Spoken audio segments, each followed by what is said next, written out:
शांति चाहते हो तो संत कबीर ने भी कहा, न देख पराई चौपड़ी, न देख पराई चौपड़ी, न तरसाए अपना जी, रूखी सूखी खाए के ठंडा पानी पी।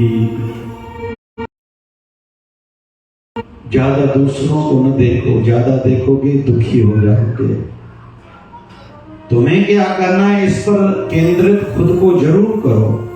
दूसरे कितने प्रगति कर रहे हैं, सदैव उनको देख के खुद को दुखी न करना। बस खुद पर चिंतन मंथन करते रहेंगे और जिनकी नजर अपने मन पर है, अधिकतर बहुत से लोग दूसरों पर उंगली उठाते हैं। आपका कलर का ये कपड़ा ठीक नहीं, आपकी गाड़ी ठीक नहीं, आपका फर्नीचर ठीक नहीं, आपकी टाइल्स ठीक नहीं, आपका बोलना ठीक नहीं, आपका बैठना ठीक नहीं, आपके काम करने का तरीका ठीक नहीं, आपको सोने नहीं आता, आपको बोलने नहीं आता, आपको काम करने नहीं आता। नहीं भैया, सिखाना सद्भाव से अच्छे तरीके से ही अलग विषय है, लेकिन सदैव आप खुद पर नजर रखो।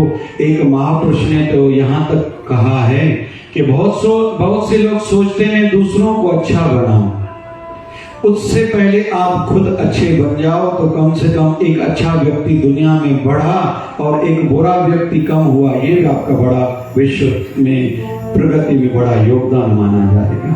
कम से कम खुद को आप ठीक रखो। तो समीक्षा करते हैं, कल हमने क्या क्या सीखा था, क्या क्या सुना था। कथा सुनने से भी गंगा स्नान का फल मिलता है। कथा सुनने से दुख दूर होते हैं। कथा सुनने से जीवन की बाधाएं तकलीफें दूर होती हैं। कथा से जीवन की सभी व्यथाएं दूर होती हैं। कथा से कृष्ण मिल जाता है। जो इंसान चाहे, मोक्ष चाहे, मिल जाता है।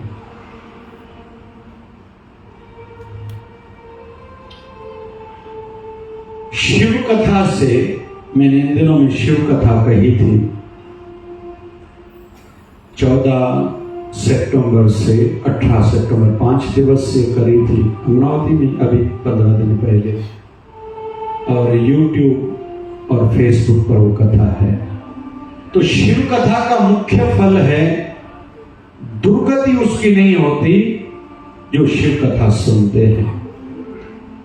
भागवत कथा का फल यह है कि जो भागवत कथा सुनता है उसका मृत्यु सुधरता है। ये मुख्य लाभ, बाकी तो कई लाभ ही लाभ हैं। तो तीसरे दिन की कथा को हम थोड़ा चिंतन करते हैं। कल जड़ भरत जी की कथा सुनी थी।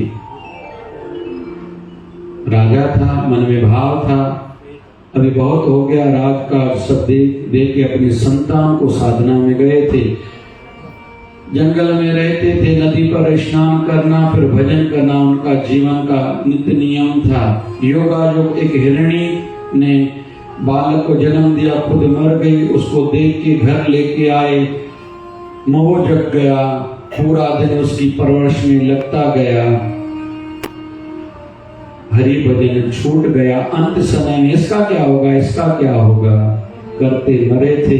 दूसरा जन्म हिरणी का मिला था। सावधान हो गया, पिछले जन्म में मैंने एक मृग बालक में मोह अटकाया था, इस जन्म में केवल भजन करना है।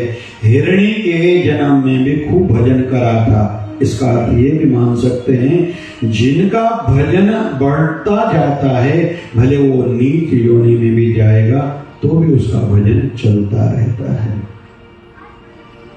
फिर दूसरा जन्म मनुष्य देह मिला। ब्राह्मण बालक था, किसी से बात नहीं करता था, लोगों ने कहा ये जड़ बुद्धि है, फिर से नाम पड़ा था भरत, नाम पड़ गया जड़ भरत। खूब भजन करा, सिद्ध पुरुष हुआ। रघुगुण राजा को ज्ञान दिया था। फिर काली माता की भी कृपा प्राप्त उनको हुई थी। फिर राजा बैन की हमने कथा सुनी, अहंकारी था, नष्ट हो गया, ऋषियों के श्राप से अनादर करा था ऋषियों का, राजा परथुर की कथा हमने सुनी। गयासुर का भी एक प्रसंग कल बढ़िया चला था। भूले से तीर लगा, ब्राह्मण को चलाया तो हिरणी पर था। शराब दिया, असुर हो जाओ, दुखी नहीं हुआ, मुझे शराब क्यों मिला, खूब भजन करा। ब्रह्मा जी राजी हुए, वरदान प्राप्त करा। श्राप मिला था तो 5 कोस का शरीर बन गया। ब्रह्मा जी से वरदान प्राप्त करा, जो भी मेरा मुख देखे, मुंह देखे, सीधा स्वर्ग में जाए। ऐसा संसार में कम देखा जाता है कि किसी ने तपस्या करी हो और वरदान मांगे विश्व के हित का, वरदान प्राप्त करा था। फिर देवता लोग इसको अच्छा नहीं मान रहे थे, स्वर्ग भरता जा रहा था, नरक खाली होता जा रहा था। भगवान से निवेदन किया, भगवान नारायण गए, पहले एक युक्ति निकाली भगवान ने कि इसकी इनडायरेक्ट तौर पर मृत्यु की जाए, कि लोग इसका मुंह न देखे, सब कोई स्वर्ग में क्यों जाए, व्यवस्था बिगड़ रही है। भगवान ने कहा मुझे यज्ञ हवन करना है तो स्थान बताए, बोले मेरी छाती पर करो, क्योंकि 5 कोस मतलब 10 किलोमीटर से भी ज्यादा मेरा शरीर है, यहाँ हवन कुंड मेरी छाती पर रखो। ऐसा किया गया, हवन किया गया, मृत्यु नहीं हुई। फिर देवताओं के कहने पर भगवान नारायण खुद आए, कहा कि भैया आपका शरीर हमें चाहिए, आप मृत्यु को स्वीकार।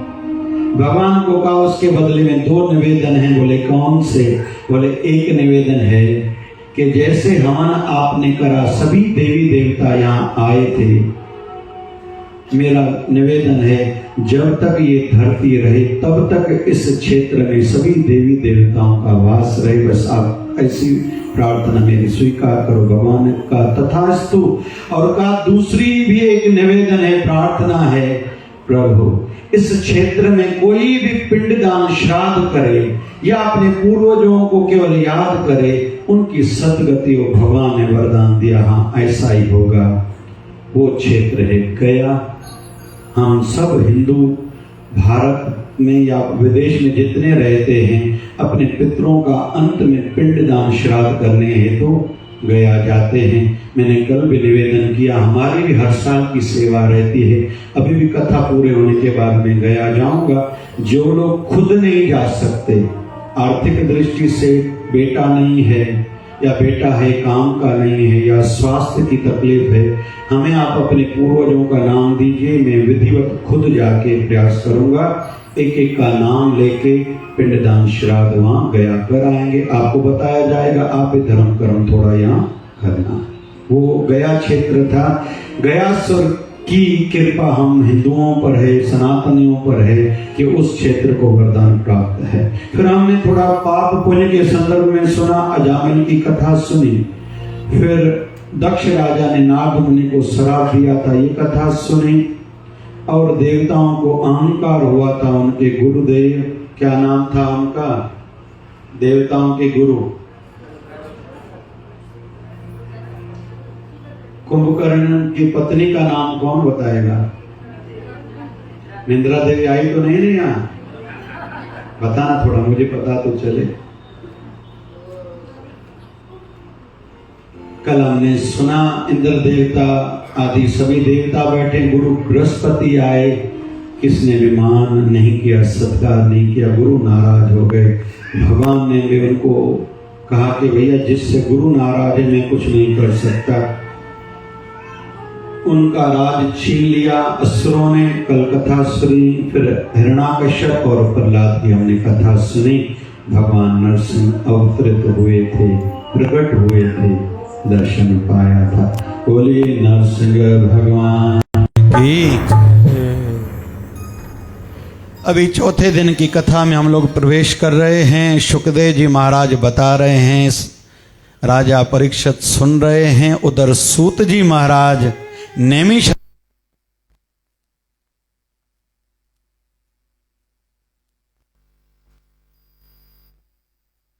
महेश भवन में व्यासपीठ पर बताने की सेवा मुझे मिली है और श्रवण करने के हेतु आप सभी पधारे हैं। जो जो रसिक आए हैं, आप सबका स्वागत सत्कार है।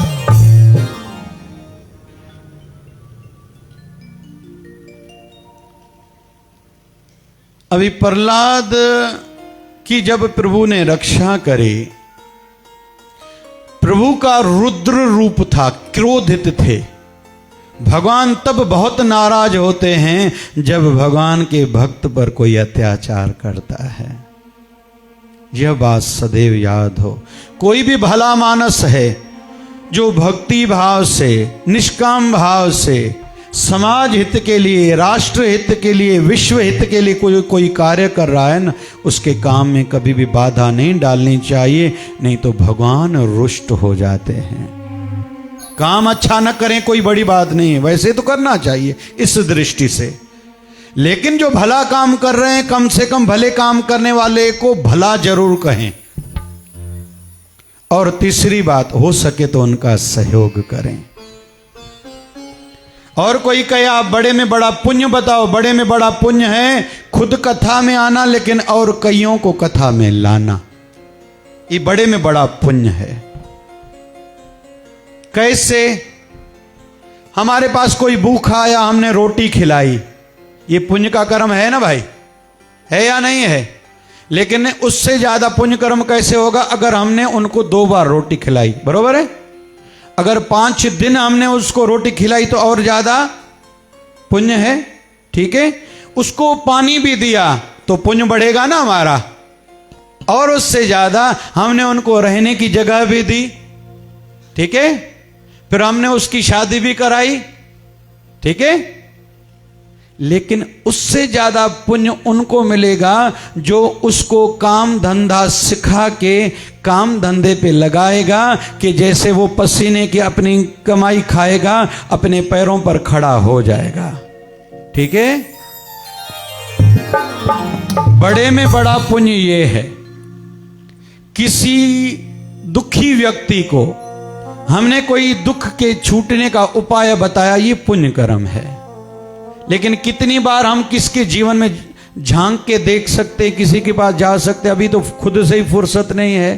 तो बड़े में बड़ा पुण्य कर्म ये है कि उसको धर्म कर्म से, पूजा पाठ से, संतों से, ठाकुर जी से जोड़ा जाए। हम भी सदा नहीं रहेंगे, लेकिन हमारी संतान, हमारा वंशज तो रहेगा। एक दादाजी रोज जाते थे कथा सत्संग में। ऐसे किसी ने देखा, दादाजी को नजर नहीं आता, हाथ ऐसे ऐसे करके आते हैं। मार्मिकता का कोई प्रसंग चलता था, सभी गंभीर हो जाते थे, दादाजी गंभीर नहीं होते थे। कोई हास्य, कोई ऐसी पॉइंट बिंदु चलता था, सभी हंसते थे, वो दादाजी नहीं हंसते थे। किसी ने समझ लिया इन दादा को देखने में नहीं आता, आवाज से कहा, दादाजी आपको नहीं देखने में आता? बोले नहीं। सुनने में नहीं आता? बोले नहीं। फिर दादाजी किस मतलब से आप आते हो? ध्यान से सुनना। वो दादाजी कहते हैं, रोज मेरा पोता मुझे सत्संग कथा में लेके आता है, मेरे बेटे ने ड्यूटी लगा ली उसकी। मैं जितनी देर बैठता हूं वो भी उतनी देर बैठता है। मैंने जीवन में केवल पैसा कमाया, बाकी कुछ नहीं कमाया। कोई पुण्य, कोई धर्म कर्म, पाठ पूजा, तीर्थ नियम व्रत कुछ नहीं पालन करे। अभी लगता है जाते जाते संसार में भले और कोई अच्छा काम नहीं भी करा तो चलता, कम से कम अपने वंशजों को ठाकुर जी के श्री चरणों से जोड़ के गया, लगता है फिर मेरा मनुष्य जन्म सफल हो जाएगा। ये हम सब के लिए बिंदु है। ऐसा कोई नहीं कहे कि मेरा बेटा या मेरी बेटी या पोता या पोती ट्यूशन पर जाती है। आप रास्ता निकालो। आप जब आरती करो, घर में सत्संग करो, उनको खड़ा करो, उनको दे दो झांझ, घिंडनी हाथ में दे दो, उसको कहो अगरबत्ती जलाओ, आप कपूर जलाओ, वास धूप जलाओ, उनमें आदत डालो। आज भोग लगाने की ड्यूटी तेरी है। मंदिर चलोगे, कथा में चलोगे तो तुझे ये चीज लेके दूंगा। ये हर किसी को खुद ही प्रयास करना पड़ता है। तो प्रहलाद पर अत्याचार हुआ, भगवान का रुद्र रूप था, शांत नहीं हो रहे थे, देवता डर गए। भगवान का ये कैसा रूप है, भगवान शांत नहीं हो रहे हैं। हिरण्यकश्यप का तो वध हो गया, देवता डर गए तो गए मां लक्ष्मी के पास। मां लक्ष्मी को कहने लगे कि मैया ये प्रभु का कैसा रूप है, हमसे सहन नहीं होता। हमें तो सहज वाले हमारे प्रभु हमें चाहिए। मां लक्ष्मी ने कहा मुझे भी डर लग रहा है, मैं भी नजदीक नहीं जाऊंगी। बोले फिर क्या करें? बोले जिसके कारण ठाकुर जी का ये रुद्र रूप, क्रोधित रूप हुआ है, उसको कहो कि उसकी गोदी में जाके बैठे। प्रहलाद आके भगवान नरसिंह की गोदी में जब बैठा तो ठाकुर जी का ऊपर वाला शरीर तो था सिंह का, शेर का, तो ठाकुर जी का रुद्र रूप शांत हुआ, जीभ से चाटने लगे। किसको? जोर से कहो ना भाई, निंद्रा दे आए तो मुझे बताना। जीभ से चाटने लगे, प्यार करने लगे, ठाकुर जी शांत हो गए। अभी प्रहलाद को कहते हैं मांगो क्या मांगना है। प्रहलाद कहता है प्रभु जिसको आपके दर्शन हो जाएं उनको और क्या चाहिए। भगवान कहते हैं फिर भी तो मांगो। प्रहलाद कहता है प्रभु आप ये आशीर्वाद दीजिए आगे जीवन में कुछ मांगने की सोच ही बाकी न रहे। भगवान ने कहा ये हो जाएगा, तुम और मांगो। बोले मेरे पिता ने गलती करी है, आपसे शत्रुता रखी है, दुश्मनी का भाव रखा है, आप मेरे पिता को क्षमा कीजिए।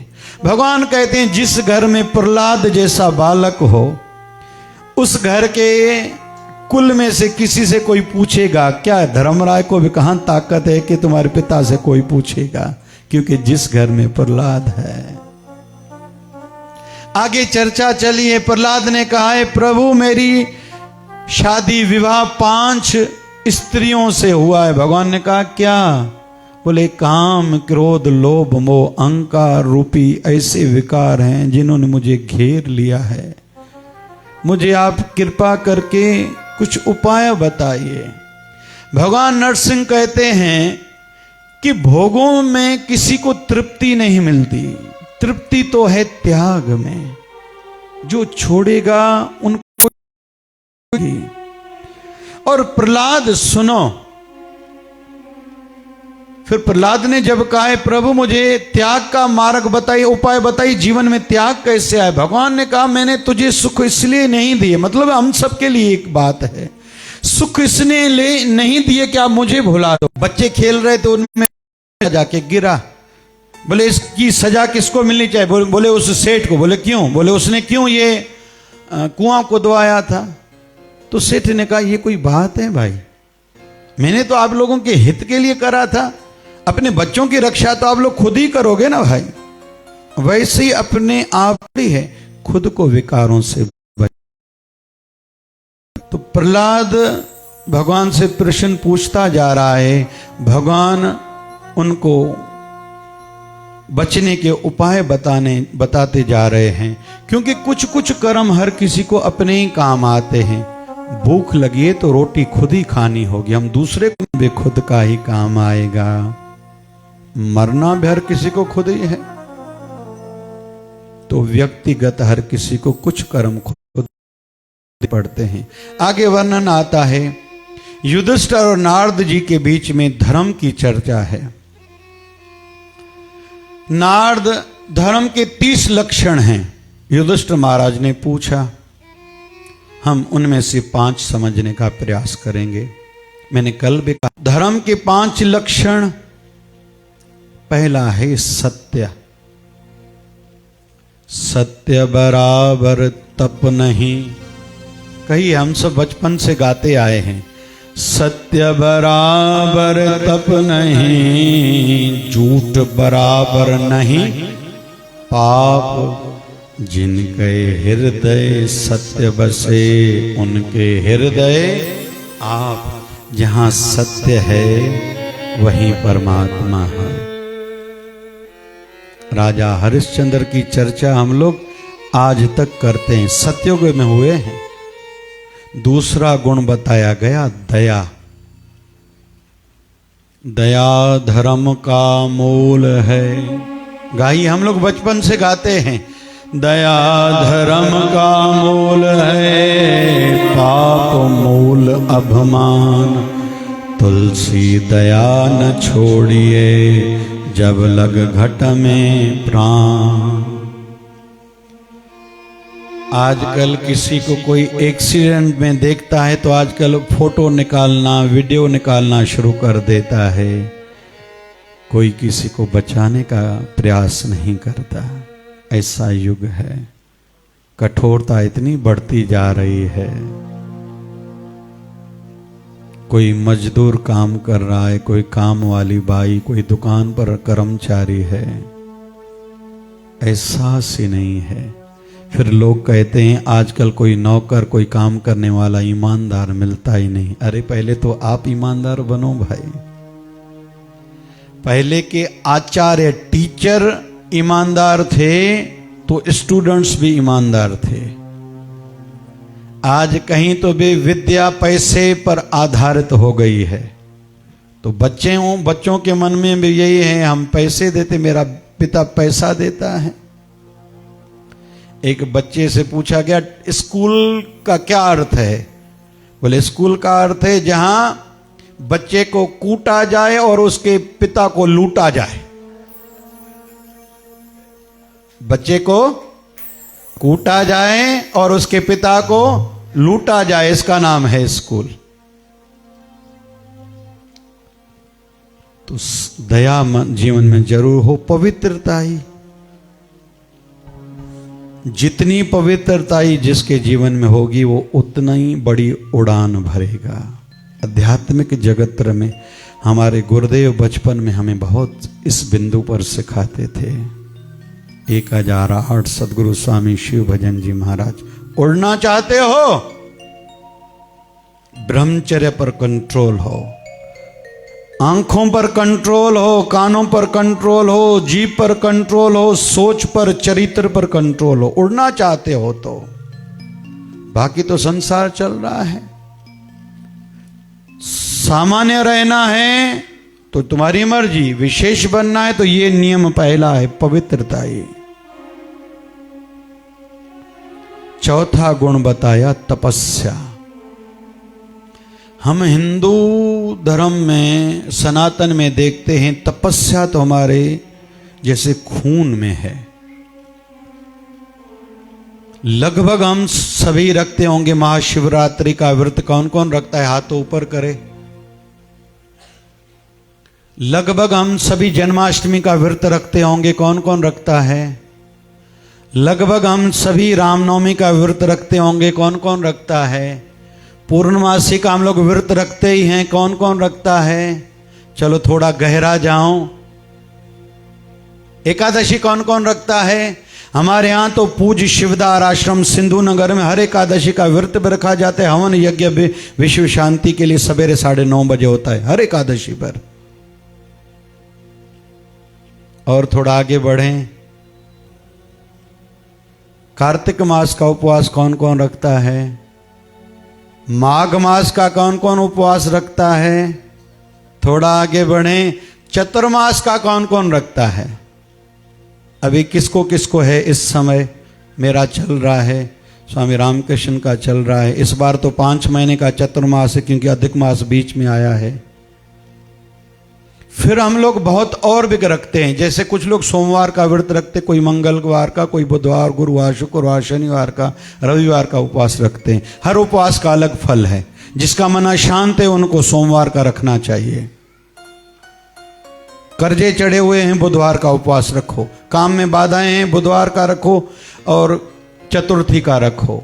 रात को अर्घ दें चंद्रमा को और भोग लगा की कथा करके फिर भोजन पाएं। गुरुवार गुरु भक्ति बढ़ाने के लिए, खुशियां बढ़ाने के लिए।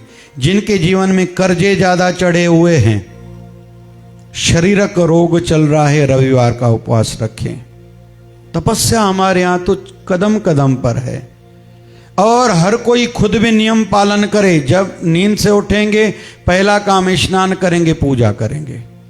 ये आदत हर कोई बनाए। बच्चे कुछ भी मांगे पहले स्नान करो। कथा में भी मैं कहता हूं पूजा पे उनको बैठने दिया जाएगा जो भोजन पाके फिर स्नान करके वस्त्र बदल के आएगा। बेल्ट ना हो, कोई भी चमड़े की चीज ना हो, कीचेन ना हो, पर्स ना हो। जितनी पवित्रता, जितना संयम नियम उतना लाभ, जितना कायदा उतना फायदा। ये दूसरे पर कोई एहसान नहीं कर रहा। आइए थोड़ा गुनगुनाते भी हैं। करते हैं दाता तेरा हर पल शुक्रिया, खुशियाँ जो दी हैं उसका भी शुक्रिया। हम तेरा दिया खाएं, तेरे ही गुण गाएं। हम तेरा दिया खाएं, तेरे ही गुण गाएं।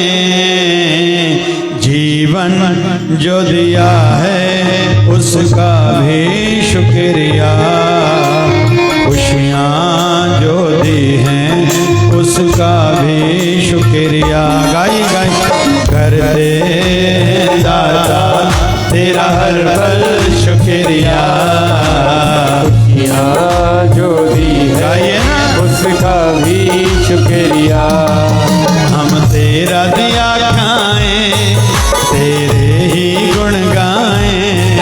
हम तेरा दिया खाए, तेरे ही गुण गाए। जीवन जो दिया है उसका भी शुक्रिया, खुशियाँ जो दी हैं उसका भी शुक्रिया।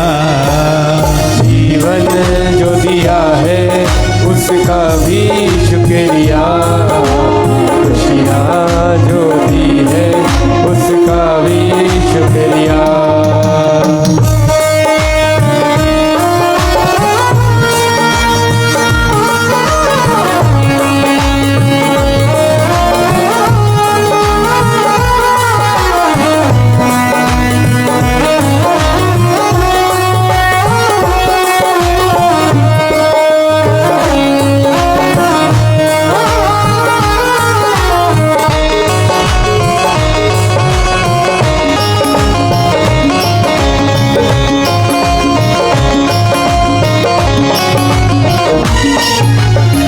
जब से ये देखी मैंने सूरत ये तेरी, आंखों में बस गई है मूरत ये तेरी।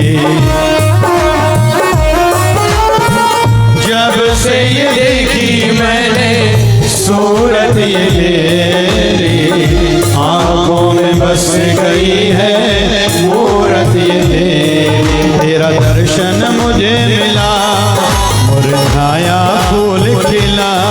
तेरा दर्शन मुझे मिला, मुरझाया फूल खिला। और क्या नजरें जो दी हैं उसका भी शुक्रिया, खुशियाँ जो दी हैं उसका भी शुक्रिया। गाइए गाइए। नजरें जो दी है उसका भी शुक्रिया। जय हो जय हो, उसका भी शुक्रिया। करते हैं दाता तेरा हर पल शुक्रिया, खुशियाँ जो दी हैं उसका भी शुक्रिया। करते हैं दाता तेरा हर पल शुक्रिया, खुशियाँ जो दी हैं उसका भी शुक्रिया। कल भी हमने सुना था मुस्कुराना, शुक्राना और किसी का दिल न दुखाना। कहिए मुख से मुस्कुराना, जीवन में मुस्कुराना जरूर हो। मुस्कुराना, शुक्राना और तीसरा किसी का दिल न दुखाना। सीख ली अदा जिसने गम में मुस्कुराने की, सीख ली अदा जिसने गम में मुस्कुराने की। उसे क्या मिटाएंगी ये गर्दशें ज़माने की। एक बार गाएंगे, करते हैं दाता तेरा हर पल शुक्रिया, खुशियाँ जो दी हैं उसका भी शुक्रिया। गाइए। करते दाता तेरा हर पल शुक्रिया, खुशियाँ जो दी है उसका भी शुक्रिया। सदैव शुक्राना का भाव हो। थोड़ा आगे बढ़ते हैं, कथा में प्रवेश करते हैं। दया गुण बताया गया, तीसरा पवित्रता, चौथा तपस्या, पांचवा तितिक्षा और रजा में राजी रहना। जैसी भी परिस्थितियां बने रजा में राजी रहना। और याद रखें, कोई दुख आया है इसका मतलब नहीं भगवान हमें भुला बैठे हैं या हमारे शत्रु हैं। बहुत लोगों का ये मानना है दुख सिखाने के लिए आता है। और एक बात माताओं से पूछता हूं, आपका बच्चा गली में खेलने के लिए जाए दूसरे बच्चों के साथ, आपको याद आ जाए बच्चा भूखा होगा, कुछ खिला के आऊं। आपको पता चला कि 3 बच्चे साथ में खेल रहे हैं, आपकी इच्छा हुई मैं चॉकलेट लूं, तो आप कितने चॉकलेट बाहर लेके जाएंगी? जोर से कहें ना, 3। ठीक है। फिर आपके कान पर आवाज आई कि बच्चे आपस में लड़ रहे हैं, गाली गलौज एक दूसरे को कर रहे हैं, आपका बच्चा भी कर रहा है। आप गली में बाहर गई तो कान कितनों के खींचेंगे आप? अपने का ही। भगवान सुख सभी को देता है, लेकिन दुख का समय जब आए तो केवल अपनों को देता है, उनको ठोकर दे के ठीक करता है। अरे तू मेरा है, तू कहाँ भटक रहा है, अटक रहा है, लटक रहा है भाई। और थोड़ा दुख दे के खुद की ओर खींचता है, तू मेरा है, मैं तेरा हूं, तू केवल मेरा। ये कहाँ इन झंझटों में पड़ गए तुम? तो बहुतों को लगता है हम कथा में जाते हैं, सत्संग करते हैं, व्रत नेम रखते हैं, पालन करते हैं, दान धर्म करते हैं, फिर भी दुख हमें। हमारा अमुक घर का व्यक्ति, पड़ोस वाला, मित्र वाला कुछ भी नहीं करता, फिर भी बढ़ते जा रहे हैं। नहीं। दूसरा बिंदु, दुख का आना मतलब पाप का घड़ा जो भर गया था वो कम हो रहा है। दुख आया, पाप घट रहे हैं। सुख का आना मतलब पुण्य का घड़ा भरा था, इसलिए फल रूप में सुख मिला था। सुख जिनके जीवन में चल रहे हैं मतलब वो पुण्य वाला घड़ा खाली हो रहा है। तो फायदे में कौन है? ध्यान से सुनना, चिंतन करना पड़ेगा, समझना पड़ेगा। इसलिए शिकायत नहीं, रजा में राजी, जो है सब ठीक है। तेरे फूलों से भी प्यार तो तेरे कांटों से भी प्यार, तेरे फूलों से भी प्यार तो तेरे कांटों से भी प्यार। तू जो भी दे दे गुरुवर मुझे सब है स्वीकार, मुझे सब है स्वीकार, मुझे सब है स्वीकार। तेरे फूलों से भी प्यार तो तेरे कांटों से भी प्यार, फूलों से भी प्यार तो तेरे कांटों से भी प्यार। जो रसिक है ना वैसा ही भाव रखते हैं मन में, वो शिकायत नहीं करते। हम सब चाहते हैं ये हो जाए, वो हो जाए, लेकिन होता वह है जो भगवान चाहता है। फिर भगवान कहता है तू वो कर जो मैं चाहता हूं, फिर मैं वो करूंगा जो तू चाहता है।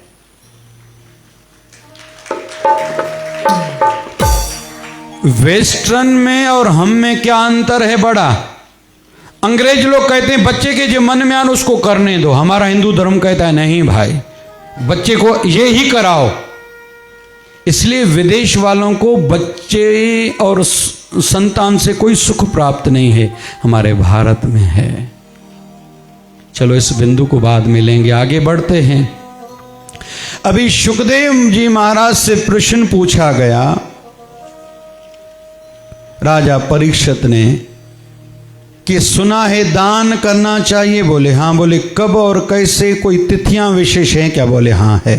सबसे उत्तम तिथि है आयाण, उत्तरायण, दक्षिणायण। उत्तरायण लगभग आता है जनवरी में, दक्षिणायन आता है जून में।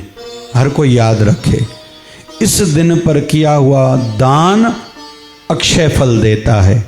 दूसरा, ग्रहण का समय, ग्रहण का समय भी दान के लिए उत्तम माना जाता है।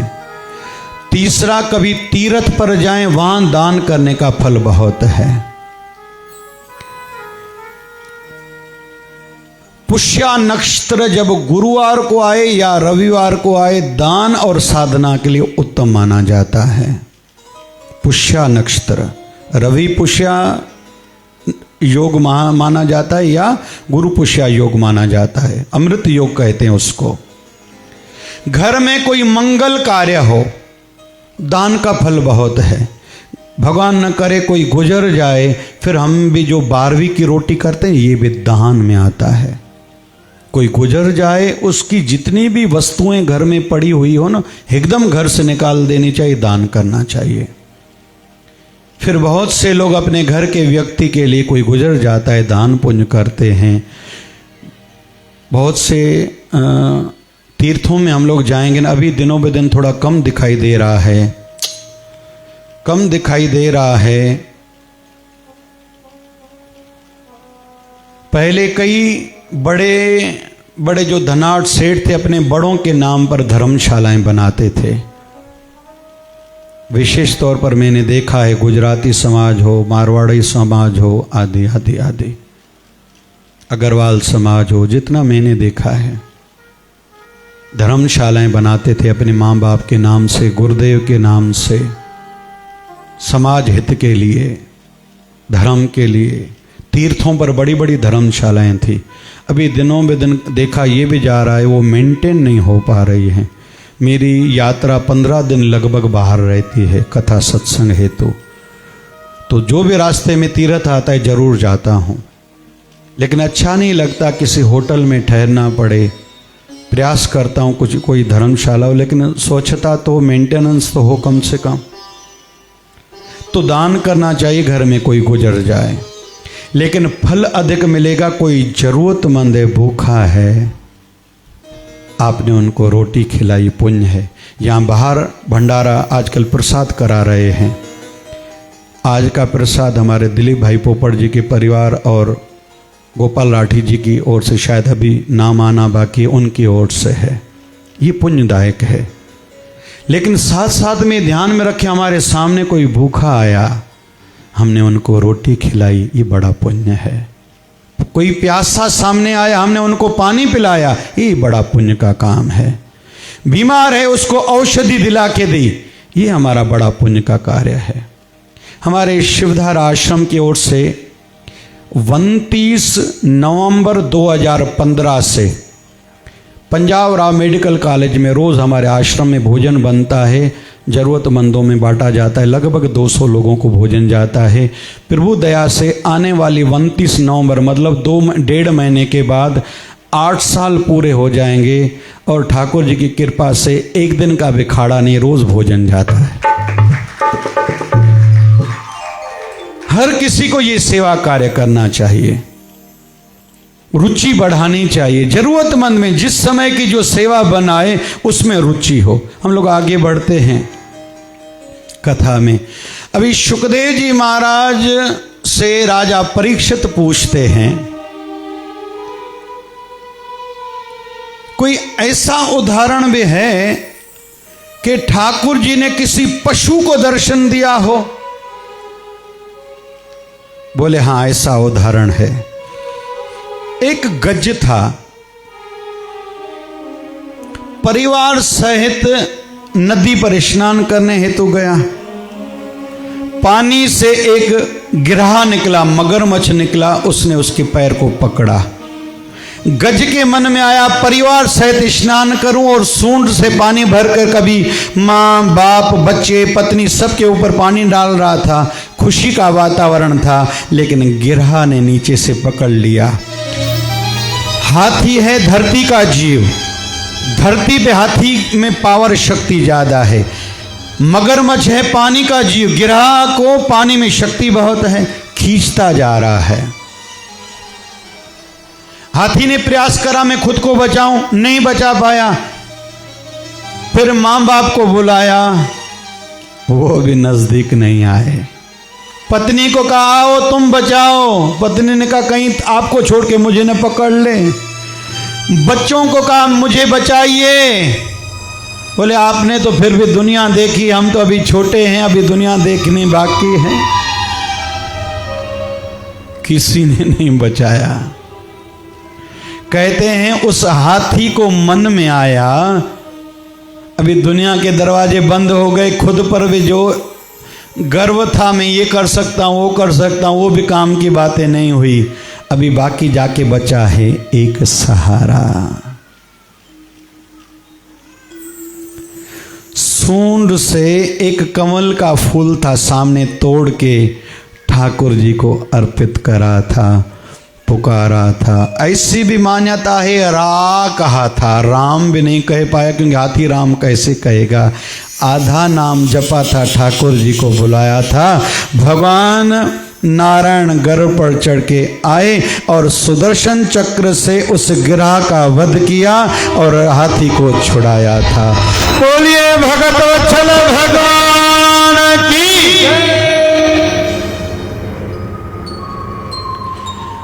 अभी सुखदेव जी महाराज कहते हुए स्वामी ये कैसी कथा बताई, आश्चर्य लग रहा है। पहले तो बताइए गिरहा कौन था और ये गज कौन था, क्यों भगवान ने इनकी रक्षा करी। ये तो रोज जंगल में होता रहता है, कोई बड़ा पशु छोटे पशु को खाता रहता है, ये तो रोज दिखाई देता है।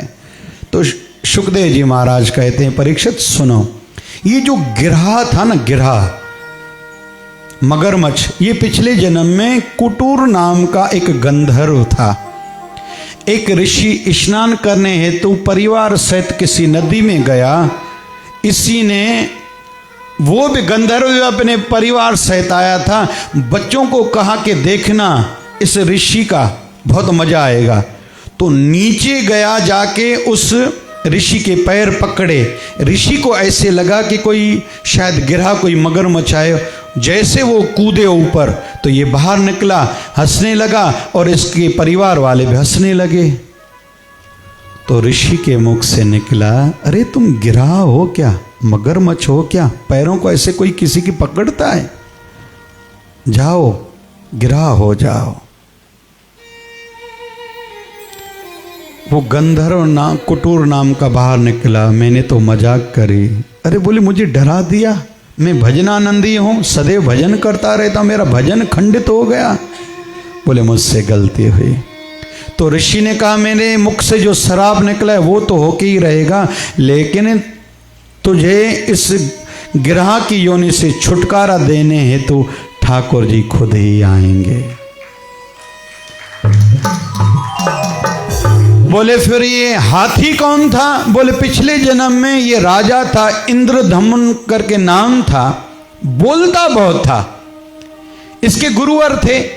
एक दिन इसके घर आए, गुरुवर ने देखा ये बोलता बहुत है। गुरु ने कहा ए राजा तुम थोड़ा कम बोला करो।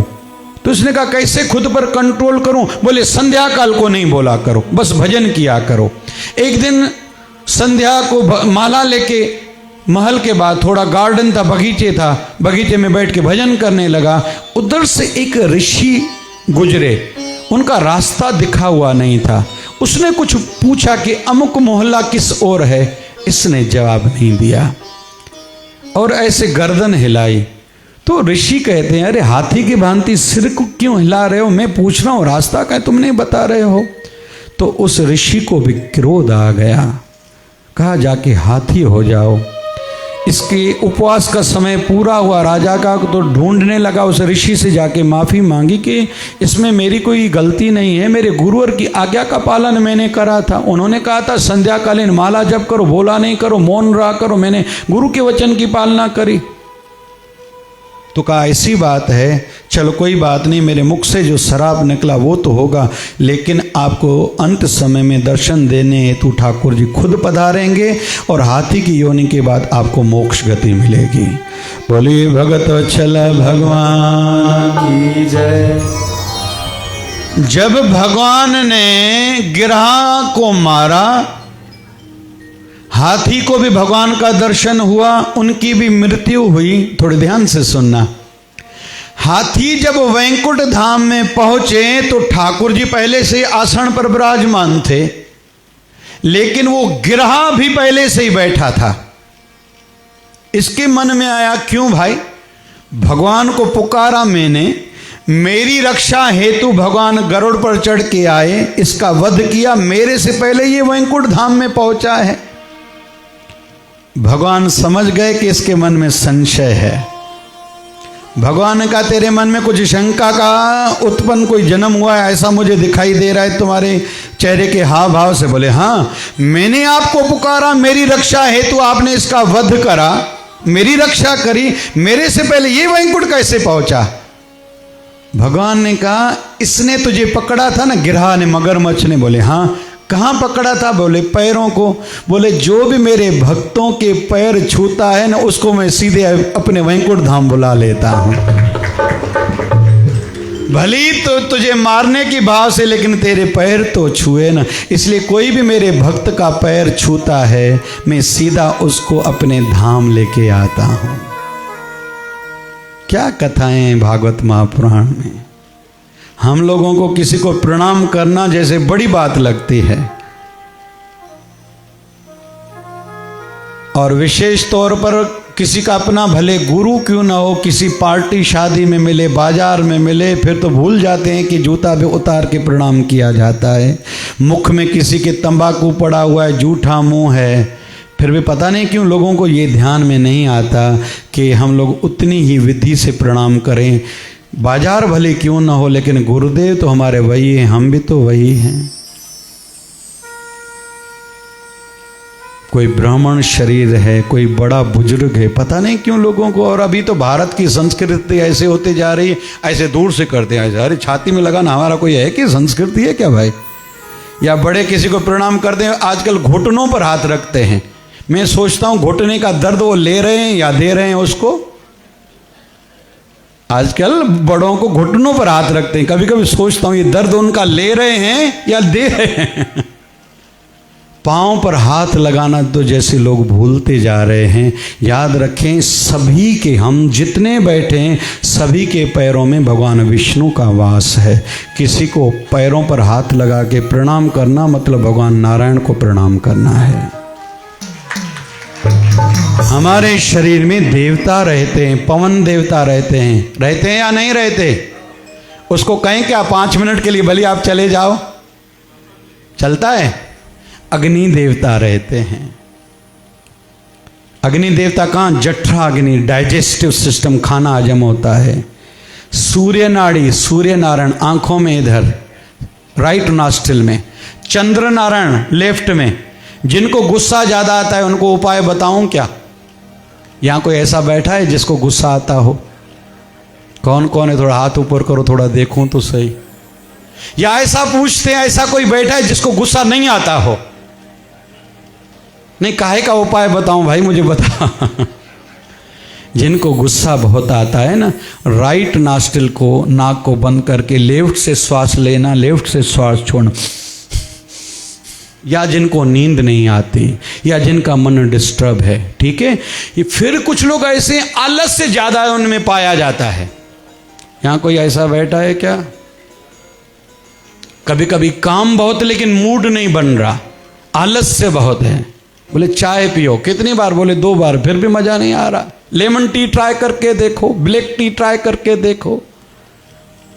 नहीं, तुलसी के पत्ते खा लो, आलस से दूर हो जाएगा। बेलपत्र खाओ, आलस से दूर हो जाएगा। हमने तो इसकी गोलियां भी बनाई, नाम भी रखा है शिववटी। तुलसी पत्र, बेलपत्र, नीम, चमड़ी की बीमारी ना हो, शुगर कंट्रोल में आ जाए, डायबिटीज, उत्साह बना रहे, बड़ी बीमारी कैंसर आदि बीमारी ना हो, कमर का पुराना दर्द हो, कफ हो, बुखार ना आए जीवन में कभी, नाम ही रखा है शिववटी। तो जिनको आलस से ज्यादा, कभी कभी मूड नहीं बनता लेकिन काम बहुत है, तो लेफ्ट को बंद करके राइट से श्वास लें, राइट से श्वास छोड़ें, उत्साह बढ़ता है। गर्म पानी पीने से, तुलसी पत्र खाने से उत्साह बढ़ता है, आदि आदि। आगे बढ़ते हैं हम लोग कि प्रणाम करने में आपत्ति नहीं लगनी चाहिए। अभी राजा परीक्षित पूछता है सुखदेव जी महाराज से, सुना है मैंने समुद्र मंथन हुआ था। बोले हाँ, क्यों हुआ था, उसके पीछे क्या कारण है और क्या क्या उस प्रक्रिया में हुआ था। अभी सुखदेव जी महाराज बता रहे राजा परीक्षित को, सूत जी महाराज बता रहे हैं नैमिषारण्य क्षेत्र में शौनक आदि 88,000 ऋषियों को हम सुन रहे हैं महेश भवन में। एक बार इंद्र देवता रास्ते में जा रहे थे, हाथी पे चढ़ के, सामने दुर्वासा ऋषि आए। दुर्वासा ऋषि को गले में हार था, देखा इंद्र देवता है, स्वर्ग का राजा, देवताओं का राजा, ऋषि था। गुरु और भी सदैव थोड़े भाव वाले तो रहे थे। अपने गले से माला उतारी, इंद्र देवता को हाथी पर चढ़े हुए थे माला पहनाई। दुर्वासा ऋषि तो चले गए, इसने अहंकार वश वो माला उतार के हाथी को पहनाई। जीवन में याद रखें, जो भी किसी गुरु दरबार से, ठाकुर जी के द्वार से, शिवालय देवालय से कुछ प्रसाद रूप में पत्थर शाला आदि मिले, बहुत लोग क्या करते हैं, इधर से मिली घर रखते हैं, फिर दूसरे दिन और किसी को दे देते हैं। ये प्रसाद था, आशीर्वाद था, आप दूसरों को दे दोगे भाई, ये कोई बात है। बहुत लोग चूक करते हैं यहां। अरे आशीर्वाद था, आपको बहुत कुछ उसके माध्यम से प्राप्त होने वाला था, वो चीज आपने दूसरों को दे दिया। ऐसा होता है क्या? जैसे हाथी को इंद्र देवता ने वो माला पहनाई, हाथी को अच्छा नहीं लगा, सिर हिलाया, गिर गई माला और हाथी ने पैरों से उसको कुचला, आगे चला गया। योगा योग दुर्वासा ऋषि वहां से लौटे, देखा इंद्र देवता ने मेरी माला जो आशीर्वाद मैंने दी उसका कदर इसने ये किया है। अच्छा नहीं लगा, दुर्वासा ऋषि ने श्राप दे दिया। अरे तुझे जो ये अहंकार है ना कि मैं स्वर्ग का राजा या तीनों लोकों का राजा हूं, 14 भवनों का राजा हूं, तुझे जिसका अहंकार है ना, ये तेरे हाथ से चला जाएगा। ऋषि का श्राप मिला, शक्ति कम हो गई। इसलिए किसी की भी बद्दुआ सिर पर नहीं लेनी चाहिए, शक्ति कम हो जाती है। सब जो बड़े बड़े दरवाजे उन्नति के, तरक्की के खुले रहते हैं, सब बंदे होते जाते हैं। अभी असुरों के गुरु और शुक्राचार्य को पता चला कि देवता कमजोर हो गए, क्योंकि ऋषि का श्राप है, बद्दुआ मिली है। कहा आक्रमण करो। असुरों ने, दैत्यों ने आक्रमण किया और स्वर्ग का राज जीत लिया। देवता आए भगवान नारायण के पास, आप कुछ करिए, आक्रमण करिए। बोले आक्रमण करने से लाभ नहीं होगा, क्योंकि आप लोग श्रापित हो। बोले फिर अपना राज्य तो लेना है, कैसे लें? बोले या तो दोस्ती करो असुरों के साथ। गए, उन्होंने मना कर, क्यों आपके साथ रिश्ता रखें? फिर भगवान ने दूसरा उपाय बताया कि समुद्र मंथन करो, उससे अमृत निकलेगा, आप लोग पीना, आप लोगों की शक्ति बढ़ जाएगी। उन्होंने कहा ठीक है। असुरों को कहा कि हम लोग समुद्र मंथन करना चाहते, पहले तो उन्होंने मना करी। बोले बहुत कुछ निकलेगा, सभी के काम आएगा। असुरों ने ये बात मानी, और अकेला कोई नहीं कर सकता, उसके लिए दोनों का होना जरूरी है। बोले ठीक है। अभी मंदराचल पर्वत को मानधानी बनाई गई, वासुकी नाग को रस्सा बनाया गया, बोले एक ओर से आप खींचना, दूसरी ओर से हम खींचेंगे, लेकिन शर्त यह है समुद्र से जो निकलेगा उसका उपयोग जरूर कुछ न कुछ करना होगा। बोले ठीक है। भगवान नारायण ने देवताओं को कहा कि आप लोग असुरों को कहना हम लोग नाग के मुंह की ओर खड़े रहेंगे। बोले ठीक है। देवताओं ने असुरों को कहा हम नाग के मुंह की ओर खड़े रहेंगे। असुर हैं, मूर्ख वृत्ति हैं, बोले नहीं हम खड़े रहेंगे। भगवान यही चाहते थे और उन्होंने किया। अभी पहली बार जैसे रस्सी खींची तो उसमें से विष निकली। जितने असुर सामने खड़े थे सब भस्म हो गए। और इधर से मंदराचल जो पर्वत था वो भी नीचे होने लगा। फिर भगवान ने कच्छ अवतार, कछुए के रूप में शरीर धारण करके अवतार धारण किया और मंदराचल पर्वत को टेका दिया। बोलिए भगत वत्सल भगवान की। दूसरे दिन की कथा में हमने प्रारंभ में सुना था, ये 24 अवतारों की कथा है। तो कुछ अवतारों की कथा विस्तृत, कुछ अवतारों की कथा संक्षिप्त में। तो भगवान ने कच्छ रूप में भी अवतार धारण करा है। आज कई अवतारों के दर्शन हम लोग करेंगे। कल है मधुर मधुर ठाकुर जी की लीलाएं, बाल लीलाएं। कल आनंद अलग आएगा, वहाँ कल ज्ञान ज़्यादा नहीं होगा, मधुर मधुर मीठी मीठी लीलाएं। परसों ठाकुर जी का विवाह, लेकिन आज एक ही दिन में कई अवतारों की कथा। तो ठाकुर जी ने एक कच्छ रूप में अवतार धारण करा, कछुआ बन के मंदराचल के नीचे चल गए, टेका दिया, जैसे डूबे नहीं और ये समुद्र मंथन चलता रहे। अभी असुरों ने कहा कि हम पीछे से खड़े हो जाएंगे। देवताओं ने कहा ठीक है। जैसे फिर रस्सी खींची, दूसरी वस्तु निकली, कामधेनु गाय, जो ऋषियों ने ले ली। तीसरी बार खींची तो अक्षरवा घोड़ा निकला, जो राजा बलि लेके गए। चौथी बार करा तो ऐरावत हाथी निकला, जो इंद्र देवता लेके गए। पांचवी बार जैसे करा तो कोष्ठोभ मणि निकली, जो भगवान नारायण ने ले ली। फिर कल्प वृक्ष निकला, देवता स्वर्ग में लेके गए। अप्सरा रंभा निकली, वो भी देवताओं के पास अभी तक है। फिर मां लक्ष्मी निकली। जैसे मां लक्ष्मी निकली, उनके हाथ में वरमाला थी।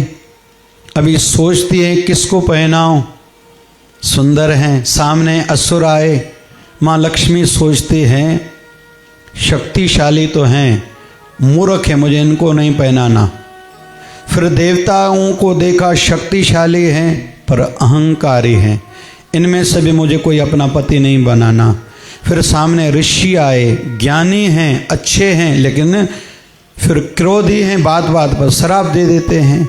सामने जब नारायण भगवान को देखा, शक्तिशाली हैं, ज्ञानी हैं पर अहंकारी नहीं, सुशील हैं, जाके माँ लक्ष्मी ने भगवान नारायण को माला पहनाई। बोलिए लक्ष्मी नारायण भगवान की जय। फिर और जैसे मंथन किया गया तो मदरा निकला, शराब निकला, जो असुर ले गए। मतलब जो शराब दिखाई देता है ये समुद्र मंथन से निकला था, लेकिन असुरों दैत्यों के लिए था, अच्छे लोगों के लिए नहीं था। फिर चंद्रमा निकला, जो भगवान शिव ने मस्तक पे धारण किया। फिर पारजात वृक्ष निकला, जो देवता लेके गए स्वर्ग में। और 12वां निकला पांचजन्य शंख, जो भगवान नारायण में अपने हाथ में ले लिया। 13वां निकला अमृत कलश और 14वां निकला धन्वंतरी भगवान। बोलिए धन्वंतरी भगवान की जय। ये भी भगवान का अवतार है।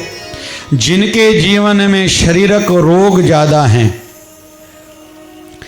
धनतेरस के दिन ध्यान से सुनना, धनतेरस के दिन भगवान धन्वंतरी की विशेष पूजा की जाती है कि वर्ष भर हमारे शरीर में रोग न लगे, अगर रोग लगे तो वो कंट्रोल में हो, दवाई का उस पर असर प्रभाव हो। किसी का नियम है धनतेरस का ऐसा? एक अम्मा, दो अम्मा, तीन माताएं हाथ ऊपर कर रही हैं। इधर हमारा शिवधारा नेत्रालय भी है, आधुनिक मशीनें हैं, वहाँ बड़े बड़े डॉक्टर हैं। प्राइवेट में जो भी महंगे का महंगा जो भी ऑपरेशन होता है आंखों का, वहाँ 50% आधे रेट में ऑपरेशंस होते हैं। और हर महीने की 20 तारीख को निःशुल्क होते हैं, क्योंकि हमारे गुरुदेव की तिथि है। वहाँ हमने धन्वंतरी भगवान को स्थापित करा है। पहले भगवान धन्वंतरी की पूजा करके माँ लक्ष्मी स्थापित है, हमारे गुरुदेव स्थापित हैं, फिर ऑपरेशन शुरू किए जाते हैं। तो धन्वंतरी पूजा करने से शरीर की आरोग्यता का लाभ मिलता है। तो 14 रत्न निकले थे ऐसी मान्यता है। फिर जैसे अमृत कलश निकला, देवताओं को तो अच्छा लग रहा था, लेकिन असुर भी गए। फिर भगवान ने एक स्त्री शरीर में भी अवतार धारण करा। उस अवतार का नाम, बोलिए मोहिनी भगवान की जय। मतलब माताओं को भी तसल्ली होनी चाहिए कि भगवान एक हमारे जैसे शरीर में भी अवतरित हुए थे। अभी कलश लिया हाथ में, असुर देख रहे थे, मोहित हो गए, क्योंकि खुद भगवान था, सुंदर था। फिर अभी भगवान के हाथ में अमृत कलश है, इधर से विष भी निकला था। फिर भगवान ने लीला करी कि असुरों को तो नहीं, फिर देवताओं को पिलाने लगे। नृत्य के माध्यम से दूसरों को मोहित कर दिया। देवता बैठे थे लाइन में, उनको देते गए, लेकिन उसमें असुरों में से एक निकल के देवताओं की लाइन में बैठ गए। वो कौन थे? जोर से कहिए ना भाई, राहु। राहु को जैसे भगवान ने अमृत दिया, वो पी गए। इतने में देवताओं में से किसकी नजर गई, ये तो असुर है। जैसे भगवान ने उसको मारने के लिए प्रहार करा, अमृत तो पी चुका था, अमर तो हो चुका था, सिर धड़ से अलग हो गया। एक में से हो गए दो, एक का 9 गिरोह में एक का नाम है राहु, दूसरे का नाम है, जोर से कहो ना, एक का नाम है राहु, दूसरे का नाम है केतु। दोनों का दिन कौन सा माना जाता है जी? बुधवार। भगवान गणेश का दिन भी, ग्रहों के स्वामी कौन है? भगवान गणेश। और राहु केतु का दिन भी कौन सा है? बुधवार। और बुध ग्रह का दिन भी कौन सा है? बुधवार। जोर से कहो ना भाई। बुधवार के दिन जो भगवान गणेश को पीले कलर के लड्डू चढ़ाएगा, उनके ये सभी ग्रह धीरे धीरे शांत होते जाते। मैं उपाय में साथ साथ में बताता जा रहा हूं।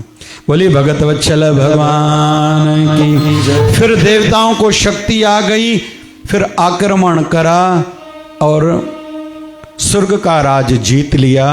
अभी असुरों को क्रोध आया। शुकदेव जी महाराज से राजा परीक्षित पूछते हैं, अभी असुर क्या चुप होके बैठे? बोले नहीं, उनको क्रोध तो आया, लेकिन उनके गुरु शुक्राचार्य ने कहा, आप लोगों को अभी देवताओं से जीतना है तो धर्म का आवरण, धर्म का कवच पहनना पड़ेगा। देवता भी धर्म कर्म कर रहे हैं, पाठ पूजा कर रहे हैं, मन में कपट जरूर है। इसलिए कहते हैं कंस को भगवान ने मारा था, रावण को मारा था, लेकिन राजा बलि को नहीं मारा था। क्यों? वो धर्म कर्म करता था। अभी असुरों ने कहा हमारी शक्ति बढ़े, तो राजा बलि ने खूब, अभी हम लोग एक अवतार की ओर बढ़ रहे हैं। उस अवतार का नाम है वामन अवतार। भगवान जिस भी शरीर में अवतरित होते हैं, संसार के हित के लिए होते हैं। हमारे महाराष्ट्र के जो ठाकुर जी हैं, उसका नाम क्या है? जोर से कहिए ना। अरे भाई, पंढरपुर नहीं जाते क्या? क्यों अवतरित हुए थे? पुंडलिक नाम का एक भक्त था, ठीक है? पुंडलिक नाम का भक्त था। उसके माता पिता तो अच्छे थे। माता का नाम था मुक्ताबाई, जानू पिताजी धर्म कर्म वाले थे, दक्षिण भारत में रहते थे। एक बार जत्था जा रहा था काशी, बोले हम भी जाएंगे। पुंडलिक का विवाह हुआ, माता पिता की सेवा करना, कहा मानना छोड़ दिया। केवल जो पत्नी कहेगी वही करूंगा। एक होती है पतिव्रता धर्म, दूसरा होता है पत्नीव्रता धर्म। एक ही काम करना है।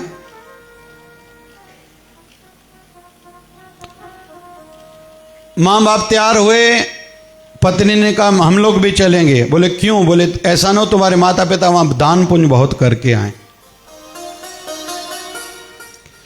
फिर आए जब काशी में, कथा में सुना, कथा विस्तृत है, आज तो नहीं ले पाऊंगा, कि भगवान की पूजा करने से भगवान राजी होते हैं, किसी का भी दिल न दुखाना चाहिए। फिर हम सब जानते हैं, एक बार माँ बाप के पांव दबा रहा था, भगवान दर्शन देने हेतु आए। भगवान ने कहा पुंडलीक, भगवान को इशारा दिया चुप करो, मेरे माँ बाप अभी नींद कर रहे हैं, आंख अभी तो लगी है। भगवान ने कहा मैं क्या करूं? जिस शिला थोड़े छोटे से पत्थर पर बैठा था, कहा इस पर खड़े हो जाओ। हम सब जानते हैं आज तक भगवान उसके इंतजार में हैं। फिर वही धरती है, ठाकुर जी अभी तक खड़े हैं। माँ रुक्मणी मिलने आई थी, ठाकुर जी ने कहा अभी नहीं मिलूंगा, मैं भक्त का इंतजार कर रहा हूँ, खड़े हो जाओ। हर जगह पर भगवान के साथ माँ लक्ष्मी रहती है। जहाँ भी राम जी का दरबार रहेगा, माँ सीता साथ में है। जहाँ राधा कृष्ण का राधा साथ में है, उमा शंकर का है तो उमा साथ में, लेकिन पंढरपुर में ऐसा नहीं है, दूर खड़ी है। फिर एक और अलग बात बताता हूँ, बहुत अच्छा लगेगा कि मेरा प्रभु कैसा है। कहते हैं कि रात को रोज पंढरपुर में झाड़ू लगाया जाता है। ध्यान से सुनना, किस भाव से? कि जितने भगवान के भक्त आए थे उसके पैरों की मट्टी इकट्ठी की जाती है, चंद्रभागा नदी में फिर डुबो के उसको स्वच्छ करके फिर भगवान पंढरीनाथ को तिलक लगाया जाता है। क्यों? पहले चंदन का तिलक लगाया जाता है, फिर वो काला तिलक लगाया जाता है। क्यों? क्योंकि भगवान कहते हैं मैं भगत के इंतजार में हूं, मैं अवतरित हुआ हूं, प्रकट हुआ हूं, भगत के इंतजार में खड़ा हूं। फिर मेरी इंतजार में इतना समय मेरे भगत तरसते हैं, ठहरते हैं, तकलीफ करते हैं, लाइन में खड़े रहते हैं।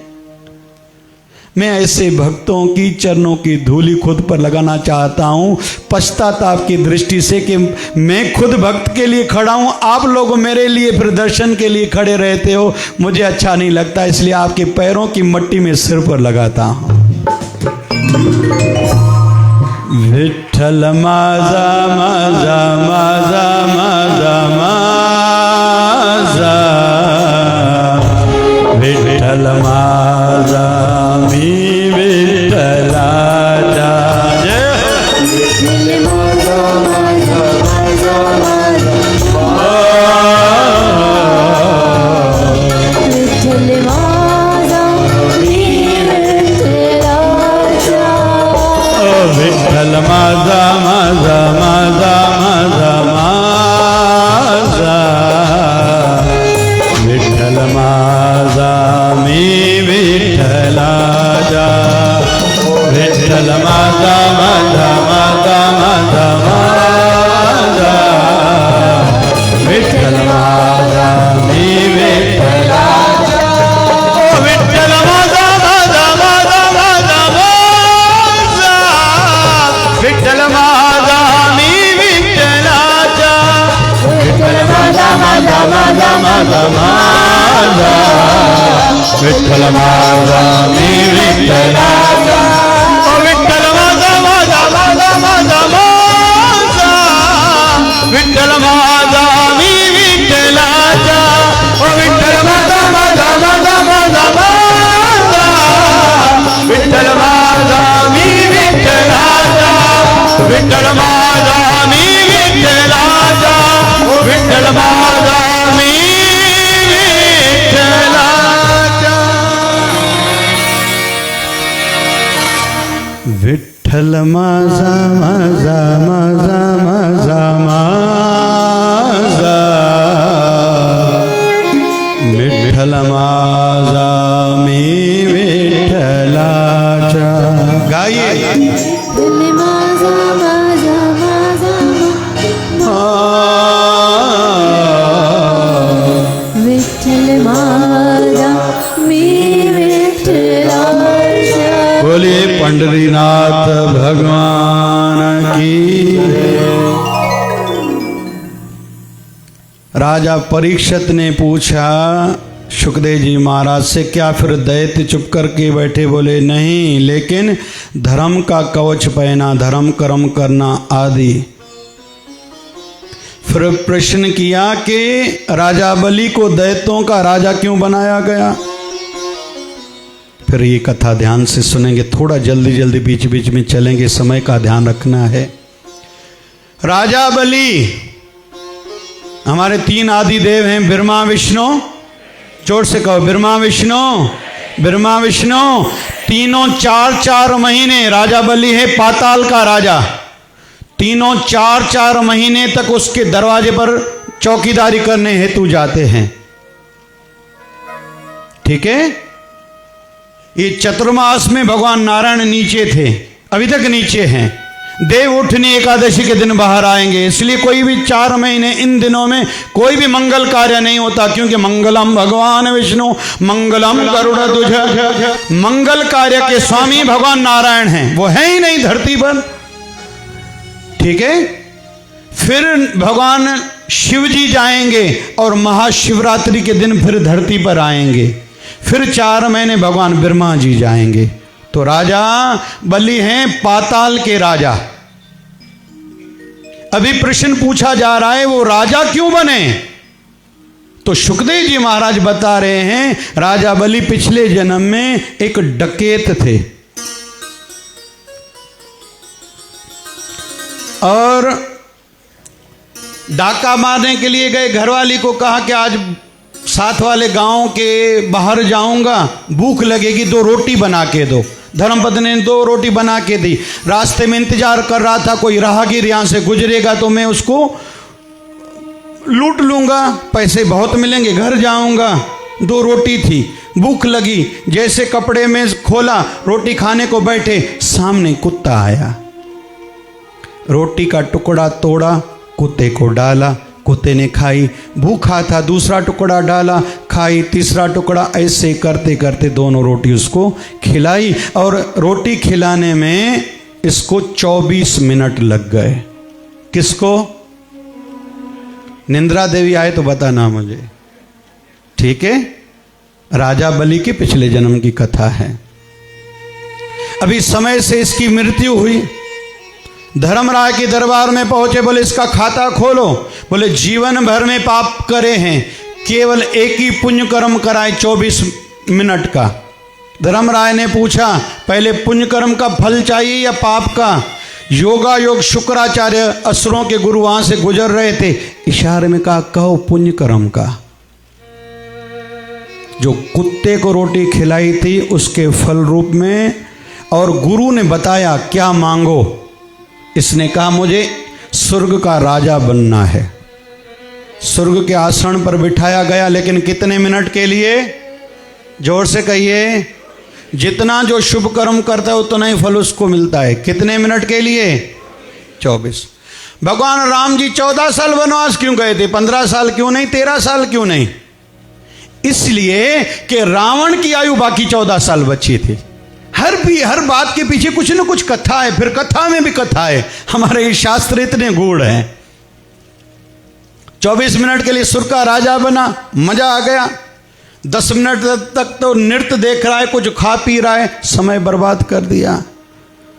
शुक्राचार्य सामने बैठे थे, दूर से एक कंकड़ फेंका। अरे तुझे मैंने समझाया था, भूल गए? हाँ, इसको होश आया।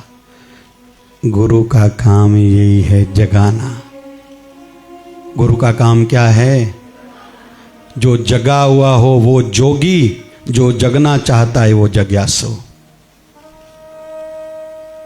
साधना में लगा है वो साधक, साधना में आगे बढ़ा है वो साधु, जिसने साधना सिद्ध कर ली है वो संत। स्टेप्स है ना। अभी गुरु ने सचेत किया, जाग जाओ। गुरु का काम है जगाना। एक डाली पर 2 पंछी बैठे, एक गुरु एक चेला। गुरु की भरनी गुरु करेगा भरेगा, चेले की करनी चेला चल उड़ जा पंछी अकेला। गुरु भी वो जो करे, गुरु जो सो जाए मैं गुरु बन गया उसका भी नाम गुरु नहीं है भाई। खुद करे और दूसरों को अनुभव करके कहे तुम लोगों को भी ये करने से लाभ होगा। अभी गुरु ने कंकर मार, सचेत हो गया। अभी ध्यान से सुना, बहुत अच्छी कथा है, मजा आएगा, आनंद खूब शिक्षा में मिलेगी। अभी गुरु ने कंकड़ मारा तो इसके पास बाकी समय कितना बचा? 24 मिनट से 10 मिनट गए, बाकी कितने बचे? जल्दी जल्दी बताओ, थोड़ा जोर से कहो। हाँ, जाग जाओ भाई। गुरु ने इशारा दिया, ये खड़ा हो गया। अभी सभी देवता खड़े हैं, सभी से पूछने लगा इस समय स्वर्ग का राजा कौन? 3 लोक 14 भवनों का राजा कौन? बोले आप। बोले इस पर अभी अधिकार केरा? बोले आपका। तो राजा बलि कहता है मेरा अधिकार? बोले हाँ। बोले थोड़ा पानी का लोटा तो लाओ।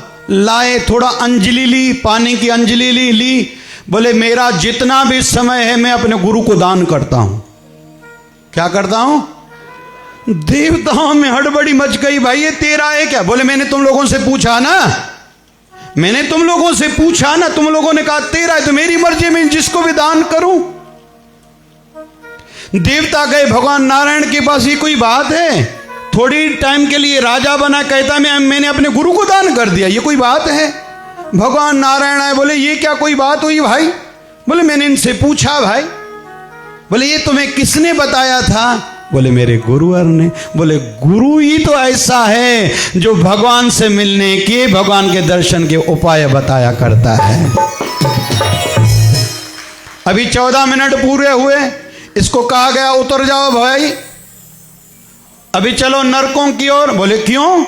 बोले तूने पाप करे हैं। बोले जिसको भगवान के दर्शन हो गए हों फिर भी वो बाकी पापी बचता है क्या? बाप रहे क्या?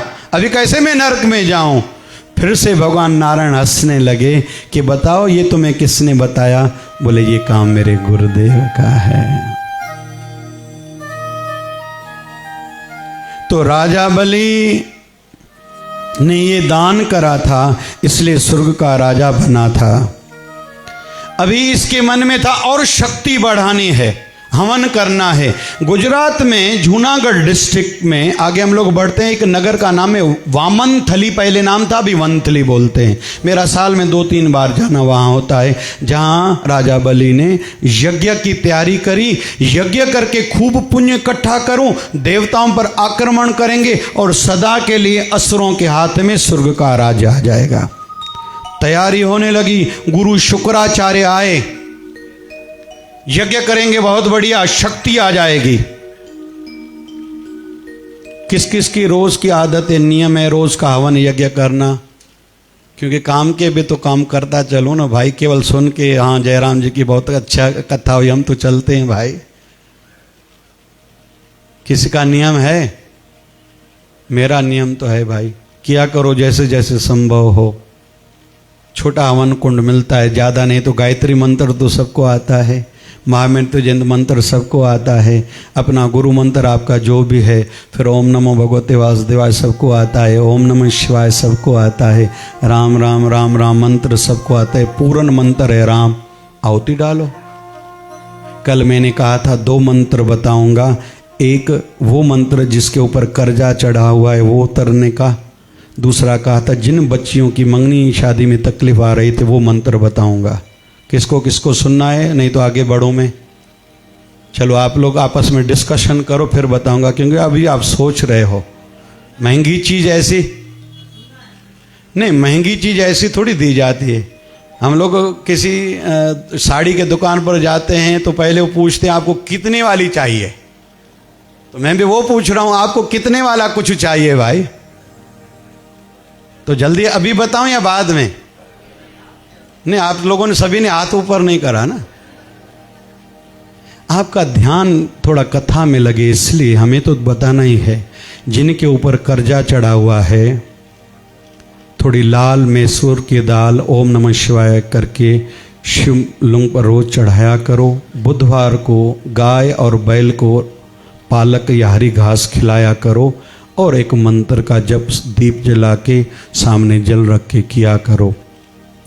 ओम ऋणमुक्तेश्वर महादेवाय नमः। कहिए। ओम ऋणमुक्तेश्वर महादेवाय नमः। ओम ऋणमुक्तेश्वर महादेवाय। ओम ऋणमुक्तेश्वर महादेवाय नमः। ओम ऋणमुक्तेश्वर महादेवाय। ओम नमो भगवते वासुदेवाय। ओम नमो भगवते ओम नमो भगवते वासुदेवाय। ओम नमो ये दोनों मालाएं करके वो जल दुकान घर ऑफिस में छटक दो, थोड़ा पियो। ठाकुर जी से निवेदन आप करेंगे, ठाकुर जी की कृपा होगी। आपके परिवार पर जितना कर्जा चढ़ा हुआ है ठाकुर जी उतार देंगे।